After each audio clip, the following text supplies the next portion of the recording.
Tous les matins,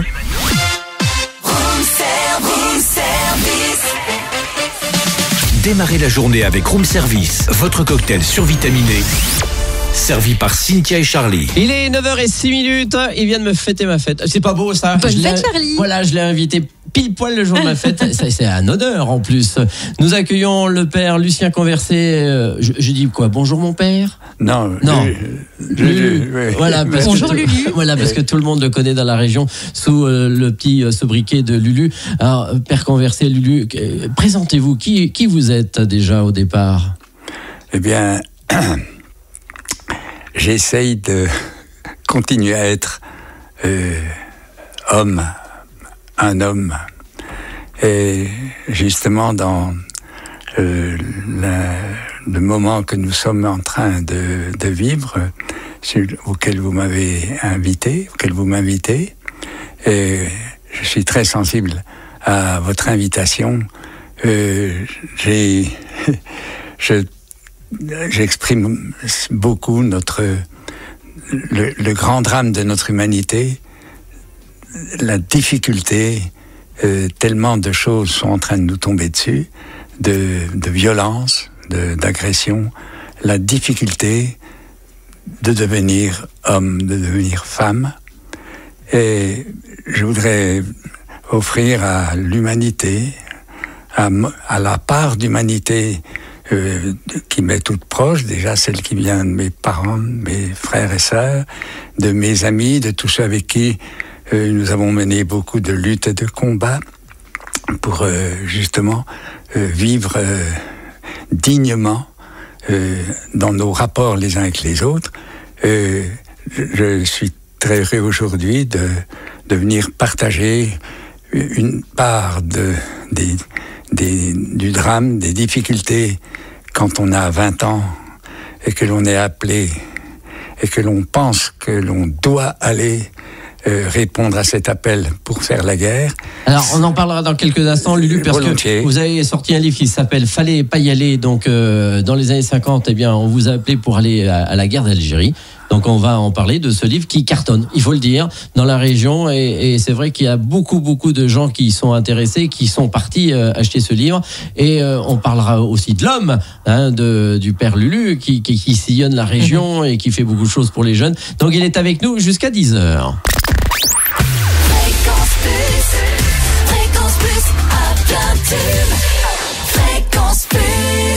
Et ce matin, une émission spéciale, Charlie, en compagnie du père Lucien Conversé, qui vient de sortir son premier livre sur l'expérience de la guerre d'Algérie, intitulé « Fallait pas y aller, Algérie, cette terre où je suis né à la non-violence pendant la guerre ». Voilà, et le père Conversé que vous avez pu croiser pendant quelques années à Dole ou encore à Arbois, à Saint-Lin-les-Bains. C'est toutes les paroisses où vous avez sévi, Lulu. Voilà, alors j'ai appris à être pas seulement prêtre, alors déjà l'importance de devenir homme, afin aussi de pouvoir devenir prêtre, et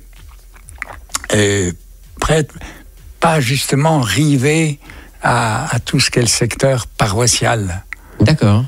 Et ce qui m'a beaucoup marqué, c'est la rencontre de jeunes ados, ici à Dole, dans les années 67, 8, 10, grâce au centre de vacances qui était la Colo de Boujaï, les colos de Prémanon. La Colo de Boujaï, c'est un bel endroit. Un très bel endroit où on s'est appris beaucoup de choses.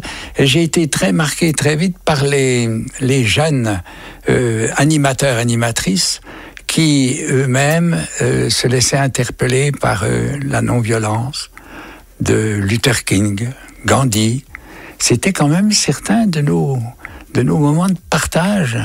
Et cela était attirant à travers, c'était tous des gens qui jouaient de la guitare, du banjo, et qui nous livraient des chansons de gens révoltés contre toute violence, et appelant justement à des rapports autres. Ne pas répondre à la violence par la violence. Et justement, la violence, on va en parler dans quelques instants parce qu'on va parler tout de suite après du livre qui vient de sortir et vous allez dire pourquoi on vous a envoyé là-bas et pourquoi vous avez fait le livre. Et moi, Charlie, si tu permets, je demanderai ensuite effectivement au père Lucien Converset pourquoi avoir attendu si longtemps pour nous livrer ce témoignage poignant. On en parle dans quelques instants sur Fréquence Plus. Fréquence Plus, à plein tube. Fréquence Plus. 7h, 10h avec Cynthia et Charlie.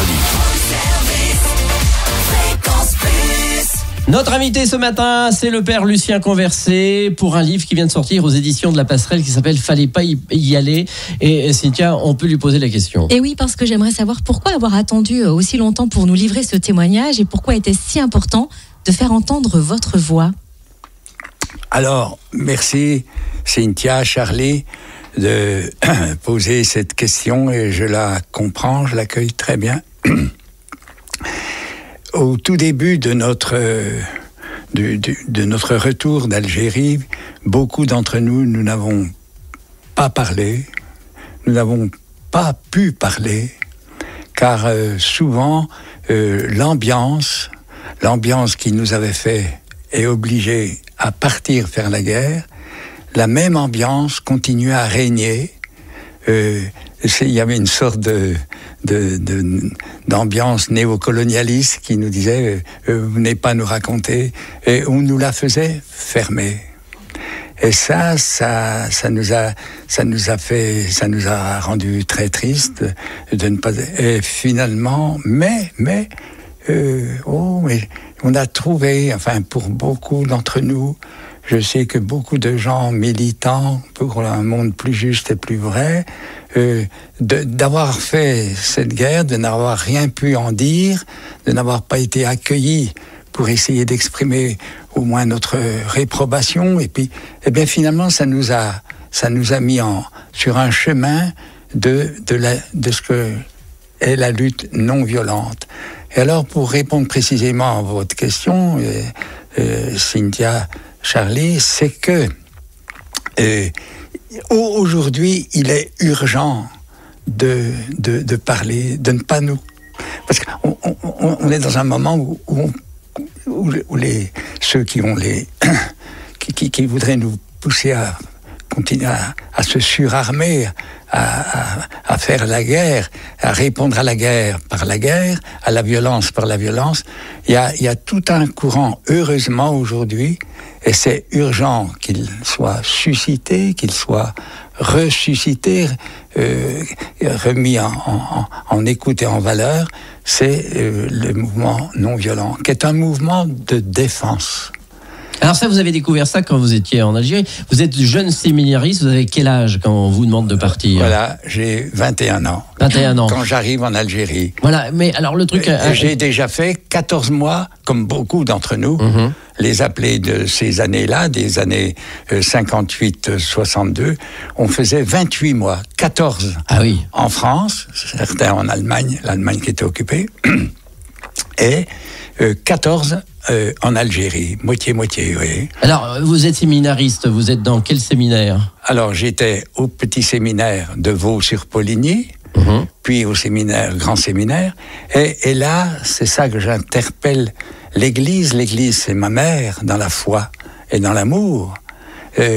C'est là que j'ai trouvé des éducateurs merveilleux, mais qu'est-ce qui s'est passé dans les années 54, on sort de la guerre d'Indochine, à 62, qu'est-ce qui s'est passé pour que la majorité de nos familles, de nos éducateurs, ne nous aient pas aidés à laisser vibrer en nous la non-violence et le désir, la volonté, selon des gens comme Martin Luther King, de ne pas nous laisser écraser par la violence. Et la seule façon de lutter, de sortir de la violence, ce n'est pas de répondre par la violence, mais vraiment de s'outiller, de trouver des stratégies d'action non violente. Alors, lorsque vous êtes convoqué pour partir en Algérie, vous n'avez pas eu envie, parce que vous êtes séminariste, ça va à l'encontre la guerre pour vous. Vous n'avez pas eu envie de partir, de vous enfuir Alors, justement, j'étais pas encore très conscient. Si j'avais eu, je pense, des personnes qui me disent mais il faut résister. Après, il y avait rarement, alors qu'on aurait dû dans les séminaires notamment s'atteler à la non-violence, se cultiver à la non-violence. Eh bien non.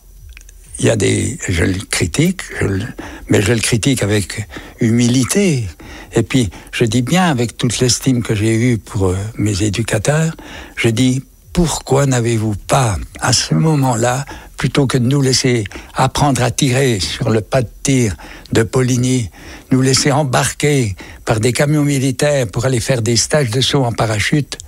Et vous vous rendez compte? Préparation militaire dans un séminaire. Oui, c'est quand même... Aux portes du séminaire. C'est aberrant. C'est aberrant.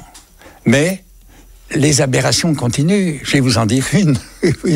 C'est que aujourd'hui à Dole, oui, il y a un collège-lycée, oui, eh bien, qui est en train de créer une classe de défense. Les gens ne le savent pas, ils ne se rendent pas compte. Ils disent « Oh, chouette, notre gosse va avoir un boulot. » Ah, je t'en fiche. Le boulot, c'est d'aller casser la figure des gens et de se la casser à nous-mêmes. Car quand on sombre dans la violence, comme on nous a fait sombrer pendant la guerre d'Algérie, on s'est cassé nous-mêmes, on s'est détruit. En emmenant les autres à l'abîme, c'est ce dont on ne se rend pas compte, mais là j'en ai pris, je pense, grâce à des témoins comme Luther King, à des amis. On savait que le général Bollardière avait été allé, c'est quand même fait le faire, en pleine bataille d'Alger, 1957. Elle a duré toute l'année, la bataille d'Alger, avec Massu, Trinquier, le capitaine, le nom est en train de m'échapper, inventeur de la bleuite. C'est tous des gens qui ont écrasé le peuple. Moi, je me suis retrouvé au pied de la Casbah, en tenue camouflée, casquette bijard, une mitraillette sur la poitrine. J'ai eu honte d'avoir le pouvoir de vie et de mort sur des gens qui cherchaient à réaliser leur autonomie, leur indépendance, leur humanité. Je me suis trouvé... Oh, je suis dans l'enfer. On va quand même pouvoir parler de fraternité et de solidarité. C'est ce qui ressort aussi du témoignage de ce livre de Lucien Conversé, Fallait pas y aller, dont on parle, Charlie, jusqu'à 10h. Jusqu'à 10h, et c'est de l'émotion ce matin dans Room Service jusqu'à 10h. Et on parlera avec Lucien Conversé comment il a vu l'Algérie et comment ses premières images quand il a débarqué.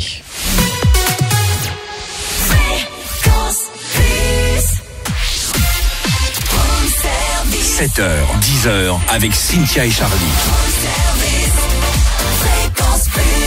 Ce matin, il est 9h36, un invité exceptionnel, le père Lucien Conversé, avec son livre « Fallait pas y aller ». Jeune séminariste, eh bien, on l'envoie directement en Algérie faire la guerre. Est-ce que, Lulu, vous saviez que vous alliez faire la guerre là-bas quand vous débarquez? Quelles sont vos premières images quand vous sortez et débarquez du bateau? Alors, nous savions que nous allions faire la guerre, mais tant qu'on n'est pas tombé dans cet enfer, nos consciences, nos impressions, on sait. C'est quand on est tombé dans cet enfermement, c'est quand je suis tombé dans cet enfermement que j'ai vraiment pris conscience. J'ai dit, et de là, comment je vais m'en sortir? Car c'est vraiment l'enfer. Et quand on avait appris à tuer, et quand on se trouve à être obligé de tirer et de tuer, il y a quelque chose dans notre humanité qui se dégrade, qui se lézarde, qui se casse et se brise. Et apprenant, notamment avec Ahmed, ce qui s'est passé dans l'être de cet homme, comme dans l'être de milliers de gens, harkis, c'est qu'on a fait tuer les gens du peuple algérien par des Algériens. On a torturé des Algériens par des Algériens. Expliquez-nous qui est Ahmed, s'il vous plaît. Voilà. Alors Ahmed, quand j'arrive le 28 octobre en Algérie, première opération, c'est le 2-3 novembre. Je pars pour Tamrisht Oumaden. Et déjà, bien sûr, dans l'endroit où nous sommes, c'est ce qu'on appelait une base opérationnelle avancée, dans une BOA. Eh bien, il y avait déjà tout le régiment qui y était. Moi, je venais pour remplacer 2 ou 3 qui étaient partis, qui avaient fini leur contrat et qui repartaient en France. Moi, j'arrivais et je me trouve très vite. Alors ça, c'est un trésor qui m'a été donné de sympathiser, notamment avec les personnes éprouvées que je rencontrais, les premiers avec qui je balbutie quelques mots et que j'écoute, c'est les muletiers, car pour aller de Tamrisht à Oumaden, Tamrisht c'est là où les camions on descend de camions, et après il y a seulement une piste muletière, et les muletiers sont des harkis. Et parmi les gens de la section dans laquelle je vais tomber, il y a Ahmed. Alors, je réponds à votre question, Cynthia. Ahmed, c'est un homme, je le découvre petit à petit, de ce que j'entends, ça balbutie beaucoup, ça cause. On était 14 dans la même tente, on était 25 dans la même section, 130 dans la même compagnie, on a vite fait quand même le tour, et j'avais appris, alors ça je l'avais appris au séminaire, j'avais appris à écouter, à rencontrer, à être attentif. Tout de suite, j'apprends les prénoms de mes copains. Il y a Ahmed. Et Ahmed, j'en apprends l'histoire. Il était chouf dans un village kabyle, c'est-à-dire, il était observateur de ce que faisaient les troupes françaises. Et puis un jour, notre compagnie, la CA, la compagnie d'appui, l'a saisi comme prisonnier, l'a fait prisonnier. Il a été torturé par nous. Alors, ce que j'apprends, quand je dis nous, vous le sentez, je me solidarise avec, parce que des fois on me dit, t'as pas tué. Je dis, j'ai pas tué directement, mais nous avons tué. Donc, ce qui s'est passé dans mon régiment, dans cette compagnie où je tombe, et où Ahmed a été fait prisonnier, torturé, menacé de la corvée de bois. Il savait ce que c'était que la corvée de bois. On partait dans le bois, soi-disant pour ramasser du bois, et il y en a un de nous qui était chargé de tirer dans le dos de cet homme et de le laisser mort, pourri. Il a disparu, il s'est sauvé.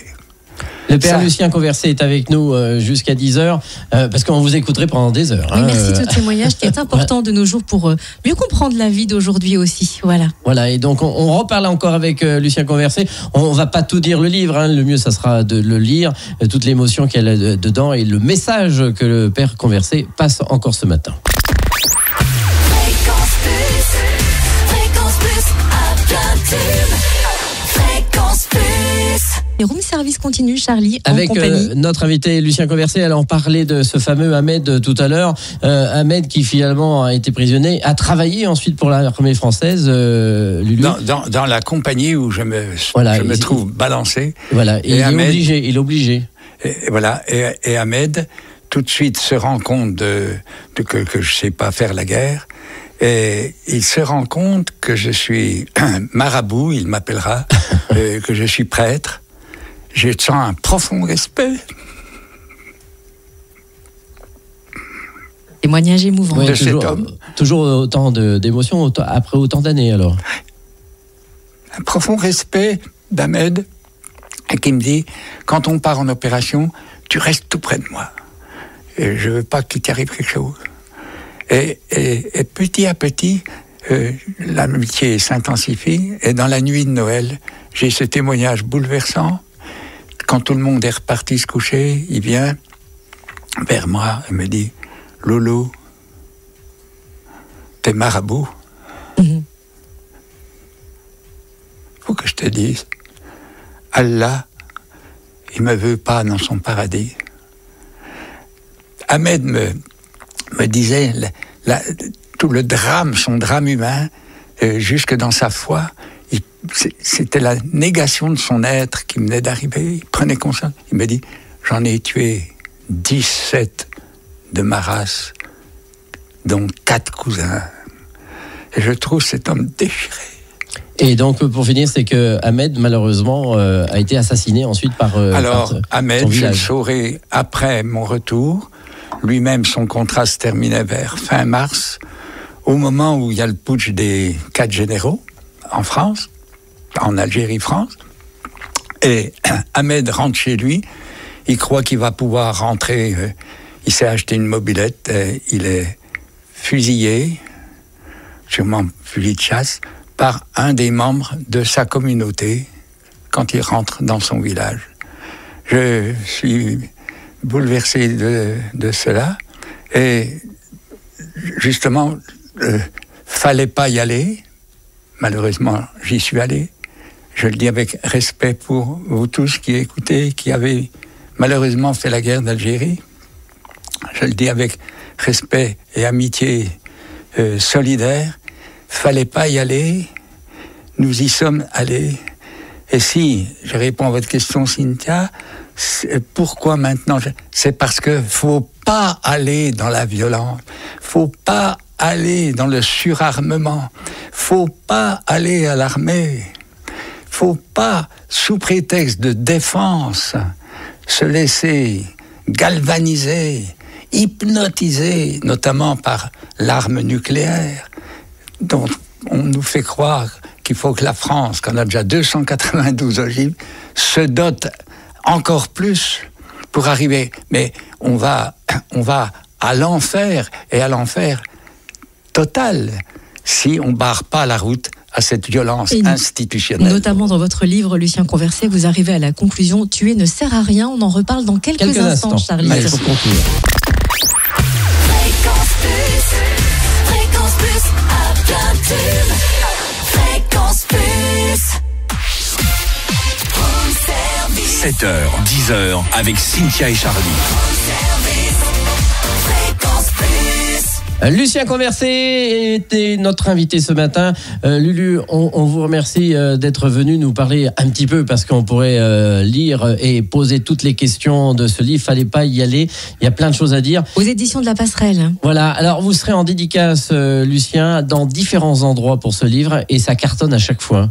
Donc rendez-vous ce week-end à Salins-les-Bains au Salon du Livre à la salle des communes de 14h à 18h. Mercredi 12 novembre à l'abbaye d'Assé à Vitreux dans le Jura de 14h30 à 17h30. Également samedi 15 novembre à Lons de 14h à 17h à la librairie Guivel. Samedi 22 novembre à Poligny de 14h à 17h à la librairie La Fruitière de Livres. Samedi 29 novembre à Arbois à la librairie Le Hamac de 14h à 17h. Et également samedi 6 décembre à Dole, bien évidemment de 14h à 18h à la librairie La Passerelle. Voilà, donc vous allez rencontrer toutes ces personnes qui vont lire ce livre. Il y a déjà plus de 1000 exemplaires qui ont été vendus, et il y a une réédition de nouveau pour là encore ce livre qui s'appelle Fallait pas y aller. Merci Lucien Conversé, merci d'avoir été avec nous et d'avoir raconté un tout petit bout de cette expérience qui est très longue et importante et émouvante. Je peux dire merci à vous, Charlie, Cynthia, Philippe, et à toutes celles et ceux qui ont aidé à écrire ce livre.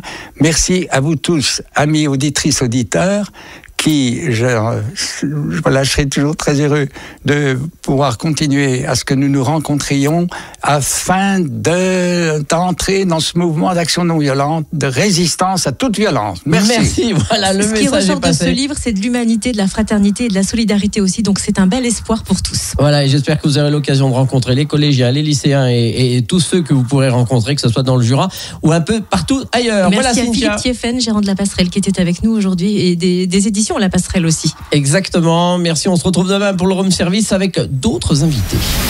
Retrouvez Room Service du lundi au vendredi de 7h à 10h.